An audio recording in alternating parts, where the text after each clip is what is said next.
G'day, Dean. How you going? Yeah, good. Thanks, Josh. How you doing? Good, man. Good. So, just for everyone listening, we have Dean Gibson, Google Gimathan man. That's north of Cooktown, company director of Bacon Factory Film, Spring Queensland board member, Logie winner for Incarceration Nation. Did I miss anything? I'm that classic overnight success. It's taken 20 years to get here, so I've got a few runs on the board in different sorts of things. But it's a pleasure to be here. I look forward to sharing a bit about myself and a bit about the NAIDOC theme of elders this year. Yeah. We will get to that. But I suppose, how did it all start? My story goes back to I guess I went to film school. I went down that track. I guess I had an interest in non-fiction storytelling and people telling their stories. Really, I've always gravitated to it and interested to sit down with someone and just listen to them and hear their story. And then out of film school, tried a few things here and there. And I think for me, the big kicker in my career was the opportunity that came along when NITV was created. For me, that was a really big chance to really be given opportunities to author the kind of work. To that point, you sort of work for a lot of other people and do a lot of other stories, but that really gave us the runway to get our own stories on screen. And it was early days, and just start to sort of learn my craft and get better and better and try and do things. And for me, that was the big thing that really got my career going. And I think for a lot of people, it represents a pathway into the industry now, and opportunities that sit around what NITV and SBS offer in the space. And then from there, it's really just been, again, I keep telling people who ask me how I've got to where I've got to, it's about that idea of doing things really well, on time, on budget, and then opportunities will come off the back of doing things much better than, delivering above and beyond and doing your best on each production to really wow the commissioning editors or the audience. So it's really not rocket science, but it takes time and it takes years to sort of form those relationships and trust amongst yourself and the industry stakeholders, I guess. Yeah, definitely. That's pretty good advice for emerging filmmakers, especially First Nations people. So, just on that point, how would you explain non-First Nations people wanting to work with First Nations people, telling First Nations stories? That sort of age-old thing of collaboration over consultation. How do you reckon non-First Nations people should approach that, I guess, or approach First Nations companies?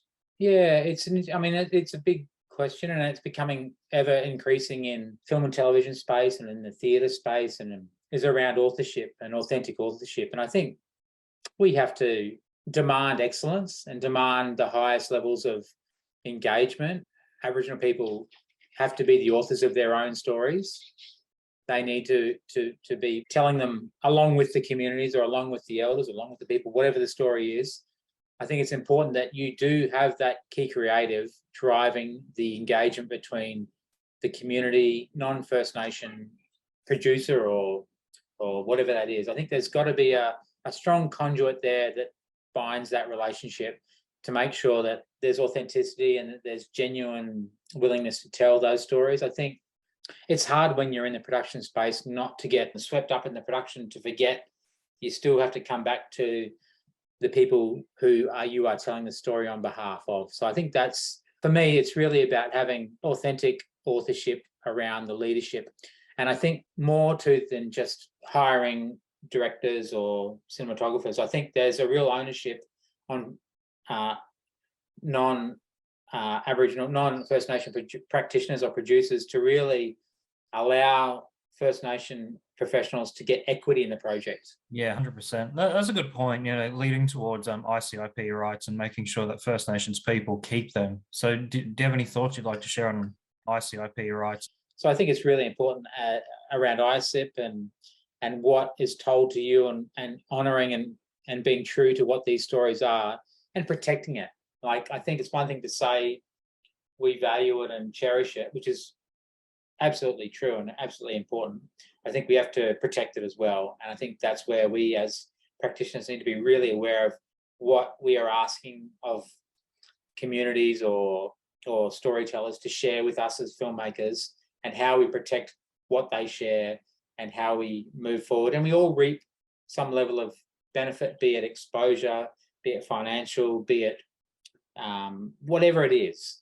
just the ability to actually share the story is really important around ISIP. And yeah, I think again, particularly if you're working for non-First Nation practitioners, if they are unaware of what that is and aren't prepared to have that conversation, that's a red flag straight away. And yeah, and also if they're not aware of what ICIP rights are, and the weight that they hold, do you think it's a better idea for them to reach out to communities first, or reach out to First Nations practitioners first before coming to a state agency like SRIN Queensland? If it's a non-First Nation producer who's done all the legwork by purchasing the rights to a book or something, and they don't really haven't really engaged with the community, it might be a case of talking to practitioners or agencies to understand exactly what this is and how it works and why it's important. Because you probably will find there can be a lot of people out in the community who don't really know the legal structure that sits around our industry. It's about taking them onto the ride and making sure that they're empowered and really familiar with the process, how it works, and how their rights are protected and stand strong in this creation of this film or this series or whatever is being produced. Definitely. This next question is mostly pointed to the younger mob, have maybe seen Incarceration Nation, maybe know who Dean Gibson is, and say, you know what, I got a story to tell, I want to be in film. So obviously they got to go through the journey, whether that's film school or they do it off their own back. But the end result is the story that they create, and what's your opinion on how that will empower them? Oh, there's no doubt about it. If you can find your voice in making films, or you can find your identity or your voice in singing songs or dancing or doing your job day to day, whatever you do in life, in whatever position it is, be it the most senior position or the most junior position, I think that when you start to find value in what you do and what you contribute to society in terms of expression or storytelling, I think it's empowering. I mean, I don't think you can underestimate the empowerment or the power of being given a platform to share a story or tell someone about an experience that you've learned and you want to share it with them. My 20-year filmmaking career has not just been about making content. It's been about me sharing and me learning about my story and my own history and my own background. And I'm the first to admit, I didn't know a lot about that coming into it, but it's been an evolving thing. And sure, I might fall short on things and say the wrong things from time to time, but I'm the first to put my hand up and say that I'm learning. It's an evolving process for me. And, I probably never will get to the finish line or know what that ultimately looks like, but you just keep trying and you just keep finding your voice and learning more about who you are and learning about how you as a professional practitioner can work with people to help them find their voice. I'm not sharing anything new. As they share, you'll see them grow and evolve. And I think for me, that's the way I've done it. And I think it will help me do that. And I'll try to do my best to help other people do that as well. Yeah, I can share a bit on that front. So I mostly come from a background of writing, advanced diploma in writing. I don't know, I barely knew how to work a C-stand, to be honest. But on the indie projects, it is like that. It's like, okay, well, you can do that, I can do this, and then you all come together. So it's a very good point that you said before. You just keep going and something will happen. I think that's very empowering, what you just said. Yeah, and so you'll get it wrong, right? We all get it wrong. We all make mistakes, and don't pound yourself if you do. Just know that you can go again, and you'll learn.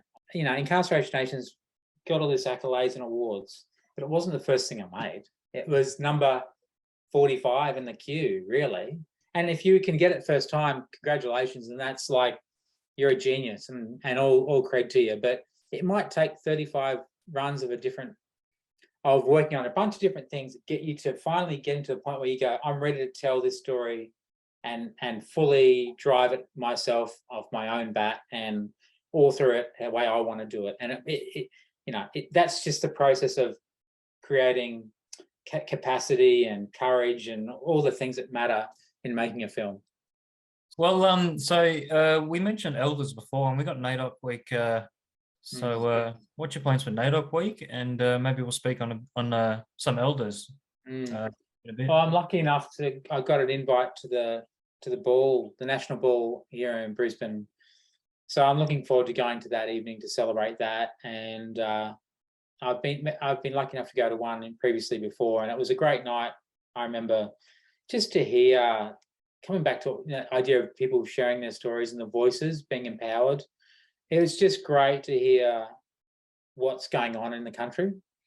I'm in my own little production bubble here in my own little office, and I kind of forget that there's all this bigger world going on out there. So I find it. I love the night where you can hear that. There's a kindergarten program being run out of the central Queensland, which is kicking goals, or there's a program in health being run out of WA, and you learn all these small. Again, this is, as a filmmaker, this is a big thing that I would suggest for budding filmmakers is keep your ear out and your eye out for stories. I'll go to this awards on Saturday night and go, that's an interesting story. There could be something about getting some cameras in around that story. So I think for me, that's what I love, going to the awards and seeing everyone dressed up and celebrating these stories that sort of come in from all across Australia and are put on the big screen on the big stage to sort of celebrate what's been achieved. I mean, there's a few things going on for me during the week, but really for me, I'm looking forward the most to going to that and just letting your hair down and just enjoy the company and enjoy the achievements that have happened across the country in the last year. Yeah. No, that's a beautiful thing about NAIDOC week.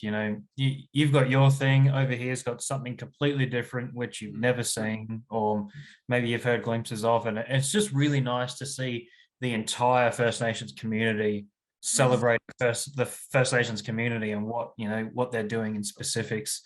So, the theme of NAIDOC week this year is for our elders. Would you mind explaining what an elder is and what exactly? Why are they important and what do they do for the community?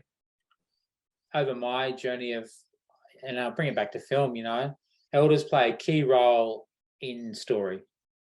For me, when I think about elders, they play a key role in bridging the stories from the past to where we are today. And, I don't know the elder sort of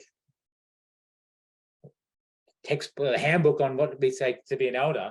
But I know that I love the fact that you can get some elders will really take you on a journey back thousands, hundreds, 1,000 years, 50 years, 20 years, 10 years, whatever it is. And some elders have the really strong capacity and the ability to take you and think forward. And I think for me, that's a really exciting thing. We don't think about elders. We always think elders naturally take you on the trajectory back, which is great. And it gives an insight into things that you'll never hear ever again, potentially. But I also think, elders have that capacity to take you forward and empower. And I think that's the really strong, for me, I love spending time with elders who have the capacity to look back, but then really think about where we are today and think about as what opportunities lie or how to engage. And that, look, I think elders would be the first to admit they don't have all the answers, and no one does. But I think they come with a really strong foundation and a strong footing. I've always found them a great source of education. Obviously, knowledge that they know a lot. But yeah, education. A couple of the elders I've spoke to, even a couple of aunties who aren't classified as elders, when they're not getting up me for doing something,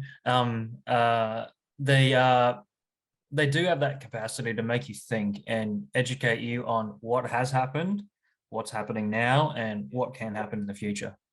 And don't forget the humor, right? Don't forget the humor, which clearly life is about light and shade. They've probably seen some more, significantly dire situations in their life, but yet they can come to situations and tell stories that get you in rapturous laughter or take you on these journeys. Like elders, as serious and business as they are, don't forget they love to laugh. They love a laugh. They love to share. Go on the journey with them and see where it goes, because You might be surprised. I mean, just listening to them sometimes is all I need, and it makes you feel better. And as I said, makes you learn things that you never even thought about before. Mm, mm. Well, Dean, I think we're coming to the end, but do you have any last minute thoughts? Any things you'd like to share? What are you working on?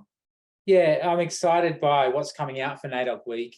We're looking forward now because I directed a series for the ABC called First Weapons for Blackfella Films and Inky Media, and that's a different, exciting, fun, and enjoyable way to look at weaponry, First Nation weaponry, and we really put that through the screws of of what modern science is, and we try and break down the stigma of that science is a new Western concept, and we show them that these principles of science existed timelessly prior to any European involvement here in Australia.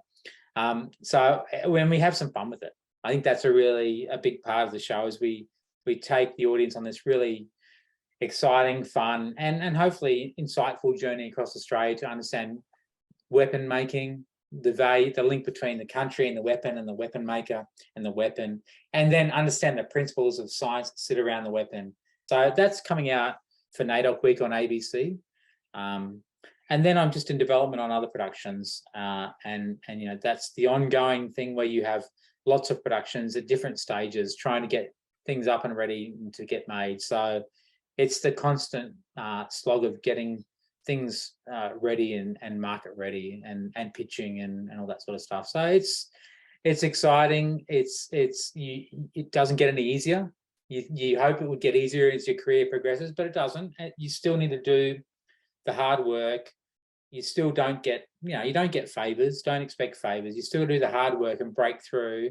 And once you get through, you've got to do it and try and be sustainable to try and make it work. Hopefully through that, the opportunities will come. And that's where I'm sort of at this next little chapter where I'm just putting things forward, and hopefully someone will come on and partner up or work on production. So it's exciting. And but I am looking forward to NAIDOC Week and enjoying this week of celebration. Definitely. Well, with that, thanks for your time, Dean, and thank you for all you've done for the community, and look forward to your future productions. Let's keep doing it. Hey, let's keep going hard with Screen Queensland and all our Queensland practitioners. It's a great opportunity to tell our stories, and let's really keep working hard and getting our stories on screen and really make it, really world-class storytelling. We can do it. We've shown we can do it. Let's keep it up, and let's keep giving people opportunities to tell those stories for Queensland. Sounds good, brother. Thank you. Take care. Bye.